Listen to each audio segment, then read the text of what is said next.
Perkenalkan, nama saya Akila Kalisarosa dengan NPM akhir 212. Di sini saya perwakilan dari kelompok 11 dengan materi perubahan organisasi. Perkenalkan, nama saya Tinda Herlina dengan NPM akhir 193. Perkenalkan, nama saya Asita Anastiti dengan NPM akhir 181. Kami di sini melakukan wawancara dengan owner Boga Jaya yang ada di Jalan Genteng Besar. Baik, selamat siang Ibu. Perkenalkan, saya Asita Anastiti, mahasiswa dari UPN Veteran Jawa Timur.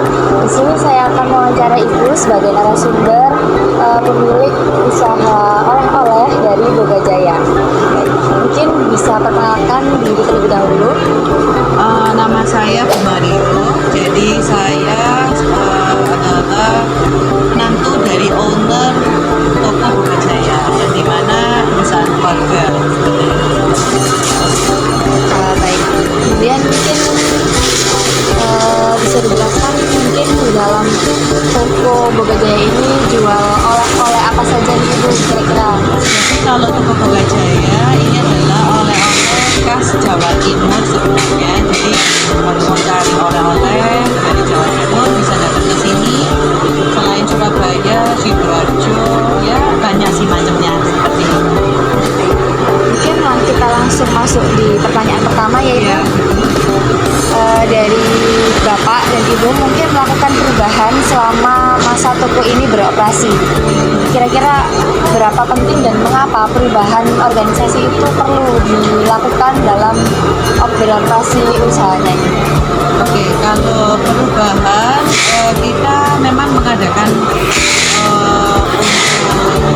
dari desain, dari item barang kita lebih perbanyak memang, karena dengan mengikuti perkembangan zaman banyak juga selain kita buat sendiri, dikembangkan juga untuk rasa-rasa, tapi juga kita kan terima untuk barang-barang yang titip jual ya. Jadi kita terima untuk UMKM juga di sini. Kita juga jadi dengan perkembangannya waktu, sejalannya waktu, saya merasa bahwa kita juga harus support juga untuk produk lokal.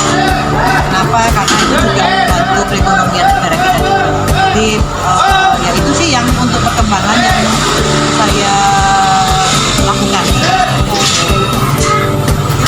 Baik, untuk pertanyaan kedua dari Bapak Ibu sendiri, faktor-faktor yang mendorong bagaimana cara perusahaan atau bisnis Ibu itu tetap berkembang dan bertahan di era globalisasi. Kan di sini pasti banyak pesaing ya Ibu, apalagi di daerah kunjungan ini. Kira-kira mungkin strategi dari Ibunya untuk mempertahankan perusahaan dan bisnisnya agar tetap berada di zona aman itu bagaimana? Saya tetap mempertahankan dengan cita rasa kita yang memang orang yang lama kenal, karena kita kan berdiri udah cukup lama ya. Jadi cita rasa itu sangat penting karena mereka udah tahu brand Boga Jaya dengan kualitasnya. Kita tidak menurunkan sama sekali untuk kualitas, meskipun harga bahan baku banyak yang naik ya kan, tapi kita memberikan opsi-opsi kalau untuk pilihan mungkin harga yang lebih murah. Jadi saya dengan cara gimana yang mempertahankan kualitas itu salah satu, dan juga servis kita memperbaiki juga seperti itu, diperbaiki lebih lama lebih baik. Pasti dalam waktu mempertahankan usahanya ini pasti banyak ya Bu tantangannya, waktu yang dilalui pasti ada saja tantangan untuk usaha ini agar tetap bertahan. Kira-kira yang Ibu alami sendiri selama mempertahankan perusahaan ini, tantangan apa saja sih Bu yang sudah dialami? Mungkin banyak sih ya. Kalau mempertahankan ini ya jujur dari dalam dan dari luar pasti ada ya kan, dari karyawan-karyawan yang kita juga harus perbarui skillnya, servisnya yang dulu kan masih zamannya masih jadul ya kan, itu kita perbaiki itu dari dalamnya. Kalau dari luar ya kompetitor-kompetitor yang baru-baru ini yang nggak bisa kita elak juga gitu, seperti harga bersaing. baik. Kemudian untuk pertanyaan selanjutnya, menurut Ibu pasti ini kan di dalam sebuah usaha pasti kan memerlukan karyawan. Nah, seberapa Ibu dapat budaya karyawan ini seberapa berpengaruh sih dengan perubahan organisasi? Pasti kan karyawan itu juga merupakan salah satu aspek dari berkembangnya usaha Ibu. Iya. Mungkin berapa pengaruh dari hal itu? Sangat besar kalau karyawan ya. Kenapa? Karena kita juga mementingkan servis. Jadi saya ini juga sering juga mentraining karyawan dan mengajak karyawan untuk bisa menjadi lebih maju, mengikuti perkembangan yang ada, mengikuti juga servis yang dibutuhkan oleh dari pembeli kita juga seperti itu. Baik, kemudian mungkin dari karyawannya sendiri, mungkin kan di sini karyawan Ibu sudah lumayan banyak ya Bu. Pasti juga memiliki sikap atau perilaku yang berbeda-beda. Itu kan mungkin ada salah satu mungkin nih karyawan yang memang kurang support dalam perubahan yang ingin Ibu bawa. Mungkin itu pendapat dari Ibu bagaimana?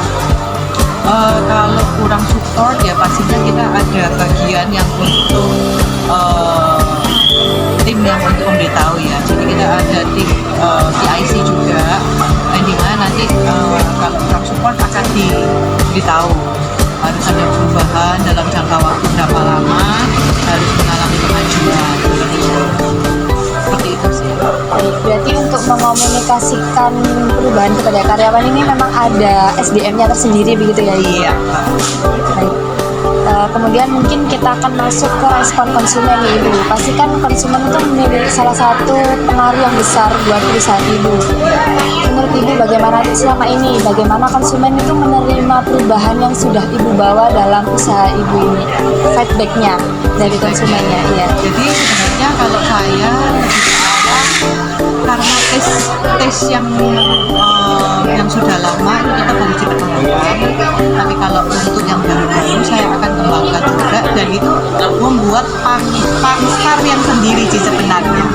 Jadi dengan sendirinya generasi-generasi yang berbeda itu juga akan mencoba hal-hal yang baru di produk-produk ini. Baik, kemudian setelah jalannya sebuah usaha, pasti kan selalu ada proses evaluasi nih Bu ya. Iya. Nah, kira-kira dari beberapa lama Ibu berjualan ini atau usaha ini sudah berlaku, ada beberapa evaluasi yang mungkin sudah Ibu lakukan. Itu mungkin evaluasinya dalam bentuk apa-apa saja waktu mengimplementasikan evaluasi itu?